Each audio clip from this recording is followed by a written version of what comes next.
Breaking news. Duvvada Madhuri Appanna audio కేసులో big twist చోటు చేసుకుంది. తన భర్త కనిపించడం లేదు అంటూ శ్రీకాకుళం ఎస్పీకి అప్పన్న భార్య ఫిర్యాదు చేసింది. సోమవారం నుంచి అప్పన్న కనిపించడం లేదు అంటూ కంప్లైంట్లో పేర్కొన్నారు. ఎవరో ఇద్దరు వచ్చి తీసుకెళ్లారంటూ ఎస్పీ తెలిపారు. అయితే ఎంక్వైరీ కోసం తీసుకెళ్లారా, కిడ్నాప్ చేశారా అన్నది ఇంకా తెలియాల్సి ఉంది. తన భర్తకు ప్రాణహాని ఉంది అంటూ కన్నీరు పెట్టుకుంటోంది. ఈ రాజకీయాలకు తాము బలైపోతున్నామంటూ వాపోతోంది. ఏడాదిన్నర నుంచి సొంత ఊరిలో అడుగు పెట్టలేకపోతున్నామంటూ తీవ్ర ఆవేదన వ్యక్తం చేస్తున్నారు.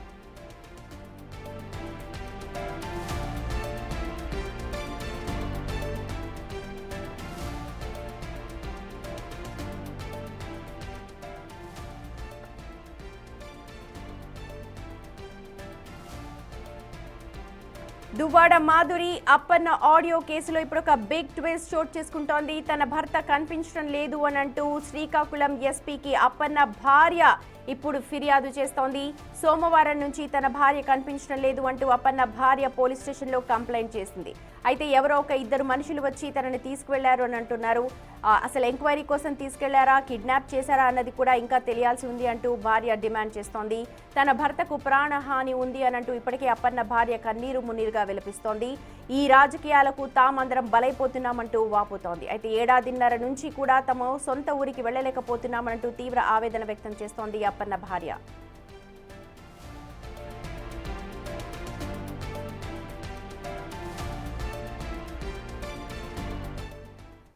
మా ప్రతినిధి షణ్ముఖ్ జాయిన్ అవుతున్నారు మోర్ అప్డేట్స్ అందించడానికి. షణ్ముఖ్, పోలీసులు ఏం చెప్తున్నారు ఈ పూర్తి వ్యవహారంపై?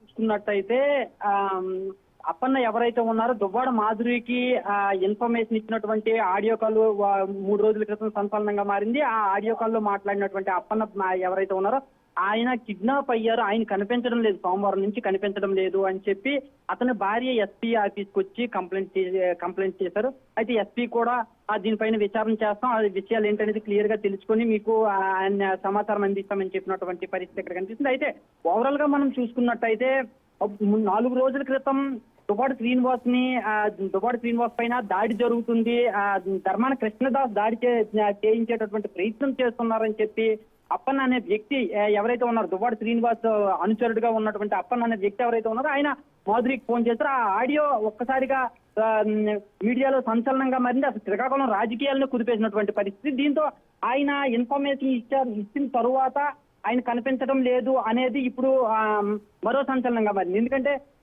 ఇన్ఫర్మేషన్ ఇవ్వడం కారణంగానే ఆయన బలిపశు అయ్యారా, దాని కారణంగానే వీళ్ళు ఎవరైనా ప్రత్యర్థులు ఎక్కడికన్నా తీసుకెళ్లారా, లేదంటే పోలీసులు విచారణ, ఎందుకంటే ఇన్ఫర్మేషన్ ఇచ్చారు కాబట్టి ఆ ఫోన్ కాల్ ఆ ఆడియోలో ఉన్నటువంటి ఇన్ఫర్మేషన్ ఎంతవరకు నిజం అనేది తెలుసుకోవడం కోసం పోలీసులే ఎక్కడికన్నా తీసుకువెళ్లారా అనేటటువంటి అనుమానాలు ఉన్నాయి. అయితే అక్కడ ఆవిడ చెప్తున్నటువంటి వివరాల ప్రకారం ఆవిడ ఆ రోజు ఎవరైతే ఇద్దరు వ్యక్తులు ఎవరైతే తీసుకువెళ్లారు అని చెప్పి ఆవిడ చెప్తుందో అప్పుడు ఆమె అక్కడ లేదు, నేను అప్పుడు వైజాగ్ నుంచి వస్తున్న సమయంలో ఎవరో తీసుకువెళ్లారు, నేను అక్కడ ఊరికి వెళ్ళేసరికి మా భర్తని ఎవరో తీసుకువెళ్లారని చెప్పి గ్రామస్తులందరూ చెప్తున్నారని చెప్పి చెప్తుంది. అయితే వాళ్ళు ఎవరు అంటే తీసుకెళ్లిన ఇద్దరు వ్యక్తులు ఎవరు అంటే అందులో ఒకరు కానిస్టేబుల్ ఉన్నారు అని చెప్పేసి కూడా అక్కడ గ్రామంలో ఉండే వాళ్ళు చెప్పారు అని ఆయన ఇక్కడ చెప్తున్నటువంటి విషయం. దీనిపైన పోలీసులు ఏమైనా చెప్తూ ఉన్నారా? లోకల్ పోలీస్ స్టేషన్ నుంచి ఏమైనా మీరు సమాచారాన్ని సేకరించారా? లోకల్ పోలీసులకు కూడా ఆమె ఈ కానిస్టేబుల్ ఎవరైతే ఉన్నారో ఆ కానిస్టేబుల్ తీసుకువెళ్లారు అని చెప్పి గ్రామస్తులు చెప్పిన తర్వాత ఆమె దువ్వాడ శ్రీనివాస్ కి ఫోన్ చేస్తే దువ్వాడ శ్రీనివాస్ వెలియపుట్టి పోలీస్ స్టేషన్కి వెళ్ళి కంప్లైంట్ చెయ్యమ్మా అని చెప్పేసి అంటే అక్కడికి వెళ్ళి ఆమె కూడా అక్కడ మొదట అక్కడే కంప్లైంట్ చేశారు. కంప్లైంట్ చేసిన తర్వాత మొదటగా అంటే రిటర్న్ కంప్లైంట్ ఏమి ఇవ్వకుండా మామూలుగా చెప్పానని చెప్పేసి అని చెప్తున్నటువంటి పరిస్థితి. కానీ ఆ తర్వాత మళ్ళీ రిటర్న్ కంప్లైంట్ ఇచ్చేటప్పుడు అది ఎవరు, ఆ కానిస్టేబుల్ ఎవరు ఏంటనేది మాకు తెలియదు, వాళ్ళు శ్రీకాకుళం వ్యక్తులు శ్రీకాకుళం పోలీస్ స్టేషన్ లో పనిచేసిన వాళ్ళు కావచ్చు, ఒరిస్సా పోలీస్ స్టేషన్ వాళ్ళు కావచ్చు, ఎవరనేది మాకు కూడా తెలియదు, మీరు ఏమైనా అవకాశం ఉందంటే ఎస్పీకి కంప్లైంట్ ఇవ్వండి అని చెప్పి అక్కడ వెలియపుట్టి పోలీసులు చెప్పడం కారణంగా ఇక్కడికి వచ్చి ఈ రోజు ఎస్పీకి కంప్లైంట్ ఇచ్చానని చెప్పేసి కూడా ఆయన చెప్తున్నటువంటి పరిస్థితి ఉంది. సమతి రైట్ షణ్ముఖ్, చూడొచ్చు దువ్వాడ మాధురి అప్పన్న ఆడియో కేసులో ఇప్పుడు ఒక బిగ్ ట్విస్ట్ చోటు చేసుకుంది. ప్రస్తుతం తన భర్త కనిపించడం లేదంటూ అప్పన్న భార్య కంప్లైంట్ చేస్తోంది. ఎవరో ఇద్దరు వ్యక్తులు వచ్చి తన భర్తను తీసుకువెళ్లిపోయారు అని అంటున్నారు. శ్రీకాకుళం ఎస్పీకి ఫిర్యాదు చేస్తోంది అప్పన్న భార్య. అయితే ఎంక్వైరీలో భాగంగా తీసుకెళ్లారా లేకపోతే ఎవరు తీసుకెళ్లారు అన్న దానిపై కూడా ఒక స్పష్టత లేదు. కాబట్టి పోలీసులు జోక్యం చేసుకుని తన భర్తను కాపాడాలి అని అంటూ అప్పన్న భార్య వేడుకుంటోంది. అసలు ఈ ఘటనకు సంబంధించి దువ్వాడ మాధురి అలాగే అప్పన్న ఆడియోలో ఏముందన్నది ఒకసారి చూద్దాం.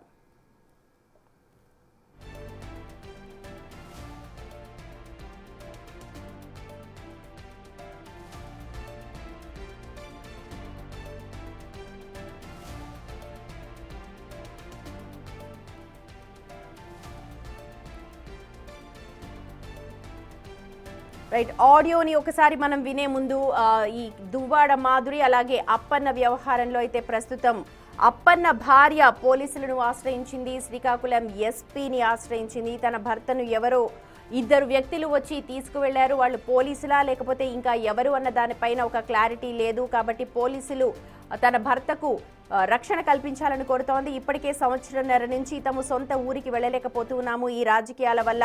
ప్రస్తుతం సోమవారం నుంచి కూడా తన భర్త కనిపించడం లేదు అని అంటూ అప్పన్న భార్య పోలీసులకు కంప్లైంట్ చేసింది.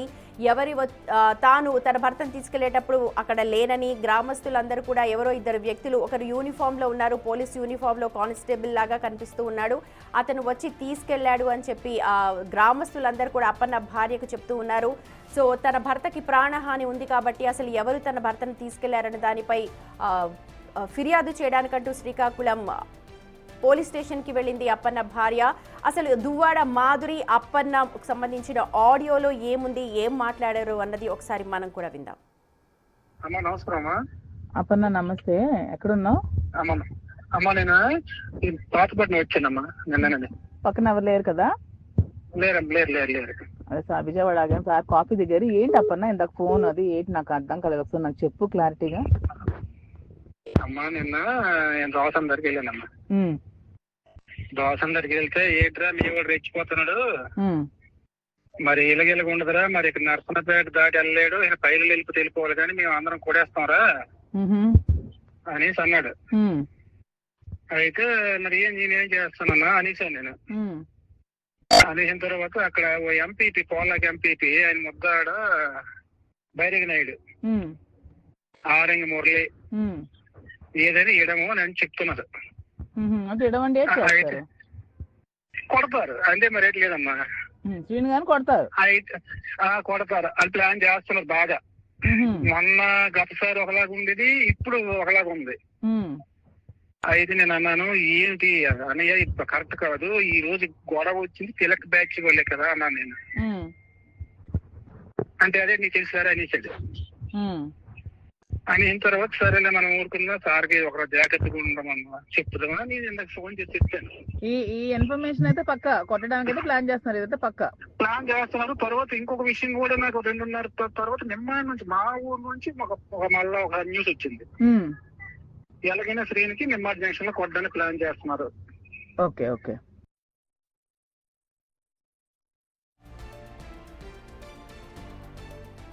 అది అప్పన్న దువ్వాడ మాధురి సంభాషణ వింటే అర్థమవుతుంది. కొట్టడానికి ట్రై చేస్తూ ఉన్నారు, కొట్టడం అయితే పక్క అంటూ మాధురికి ఇన్ఫర్మేషన్ ఇస్తూ ఉన్నాడు అప్పన్న. ఈ రాజకీయాల వల్ల తాము బలైపోతున్నాము అంటూ ఇటు అప్పన్న భార్య తీవ్రంగా ఆవేదన వ్యక్తం చేస్తోంది. సోమవారం నుంచి తన భర్త కనిపించట్లేదు అంటోంది అప్పన్న భార్య చంద్రకళ. సో అసలు చంద్రకళ ఏమన్నది అన్నది ఒకసారి చూద్దాం. చంద్రకళ అండి, కింజరపు అప్పన్న మిస్సెస్. అయితే నా భర్త సోమవారం నుండి కనిపించడం లేదు. ఎవరో ఇద్దరు వ్యక్తులు అతన్ని తీసుకువెళ్ళారు జరిగిందంట. అంటే ఏ ప్రాంతం అంటే సోమవారం 8 నుండి 10 మధ్యలో ఇద్దరు వ్యక్తులు వచ్చి తీసుకెళ్ళడం జరిగింది. అయితే ఆ విషయం అయితే నాకు తెలియదు. నేను వైజాగ్ నుండి వస్తున్నా. వచ్చినప్పుడు మా భర్తకి నేను 3:30 ప్రాంతంలో ఫోన్ చేశాను, నేను వస్తున్నానండి అని. అయితే అప్పుడు స్విచ్ ఆఫ్ వచ్చింది. ఏంటి స్విచ్ ఆఫ్ అనేసి నేను ఇంటి దగ్గరికి, మా కన్నవారి ఇంటి దగ్గరికి దిగినప్పుడు అక్కడ చూసాను బైక్ ఉంది, హెల్మెట్ ఉంది, మనిషి లేదు. అక్కడ అడిగాను, వాళ్ళు చెప్పారు, అమ్మ నీ భర్తని 2 వ్యక్తులు తీసుకెళ్ళారు, మరి ఎందుకు నిన్ను తీసుకెళ్లారో తెలియదు అనేసి చెప్పడం జరిగింది. అప్పటి నుండి నేను కంటిన్యూ ఫోన్ చేస్తున్నాను. నాకు ఏది తోచక నేను డిఎస్ఆర్కి ఫోన్ చేశాను, ఇంతవాడి సార్కి ఫోన్ చేస్తే అమ్మ ఆధార్యపడకు, నువ్వు కంప్లైంట్ ఇయ్యు, మిలేపుట్టి స్టేషన్కి వెళ్ళి కంప్లైంట్ ఇయ్యు అంటే నేను వెంటనే 6:30 ప్రాంతంలో వెళ్ళి ఇవ్వడం జరిగిందంటే నేను రాతపూర్వకంగా ఏమీ ఇవ్వలేదు. అతనికి కేవలం ఎఫ్ఐఆర్ రాయండి అంటే లేదమ్మా డైరీలో నేను రాస్తున్నా అని డైరీలో రాశారు. రాసి ఏమన్నారు, రేపు 9 గంటల వరకు నేను ఎంక్వైరీ చేస్తాను, అది ఏం జరిగిందో నేను కనుక్కొని నీకు చెప్తాను అన్నారు. ఓకే అనేసి నేను వెళ్ళిపోయి నెక్స్ట్ డే ఇంకా స్టేషన్కి వెళ్తాను అన్నప్పటికీ అక్కడ కొంతమంది అబ్బాయిలు డిస్కషన్ పెడుతున్నారు. వాళ్ళు మా కన్నవారు కాబట్టి వాళ్ళ ఫ్రెండ్స్ నాకు. వాళ్ళు అన్నారు, అమ్మ అక్క ఇలాగ జరిగింది, నిన్న ఎవరో 2 కానిస్టేబుల్ని, ఒక కానిస్టేబుల్ పేరు చందు సారు, అతను మెదిపట్లో అంటే 2 years 3 years బిఫోర్ అక్కడ పనిచేసే వాళ్ళు. అందుకే మేము చందు సార్ ఎందుకు తీసుకెళ్తున్నారు అనేసి నాకు డౌట్ వచ్చి ఏమో ఏదో ఇన్ఫర్మేషన్కి తీసుకెళ్ళి ఉంటారు అనేసి అన్నారు. అనగానే నేను వెంటనే ఎస్ఐ సార్కి ఫోన్ చేస్తే అమ్మ నేను ఈరోజు పూజ కదా బిజీలో ఉన్నాను, తర్వాత కాల్ చెయ్యి అనేసారు. ఆ తర్వాత నేను ఊరుకున్నాను. నిన్న వెళ్ళాను, కంప్లైంట్ మళ్ళీ రాతపూర్వకంగా తీసుకెళ్ళి ఇవ్వడం జరిగింది. అయితే సార్ ఏమన్నారు, అమ్మ మా వాళ్ళు అయితే ఎవరు తీసుకెళ్ళలేదు, మరి ఎవరు చందు అంటున్నావో ఎవరో నాకైతే తెలియదు, కావచ్చు ఎక్కడ టెక్కల్ పోలీస్ స్టేషన్ అవ్వచ్చు, కోటబొమ్మ రావచ్చు, మరి లేకపోతే ఒడిశా వాళ్ళు కావచ్చు, అది నాకు తెలియదు. మీరేం చేస్తారంటే ఎస్పీ గారి దగ్గరికి వెళ్ళి మీ కంప్లైంట్ ఇవ్వండి అన్నారు. అయితే నిన్న రావడం జరిగింది, నిన్న నైట్ 6:30కి రావడం జరిగింది. సార్ లేరు, నేను రిటర్న్ అయిపోయాను. ఈ రోజు వచ్చాను, సార్కి కలిసిన తర్వాత నా ఇది ఇచ్చాను, అంటే సమస్య ఏదో ఉందో నేనే తెలియజేసాను. సార్ అన్నారు, ఓకే అమ్మ నేను చూస్తాను అనేసి అన్నారు. కానీ నాకు నా భర్త కావాలి, నాకు పాలిటీషియన్తో ఏ పని లేదు. వాళ్ళ వల్ల నాకు నష్టం కలిగింది. ఎందుకంటే నిమ్మాడ గ్రామంలో నాకు సంవత్సరం నుండి నా భర్త నేను అడుగు పెట్టలేదు. వ్యవసాయం ఉండిపోయింది.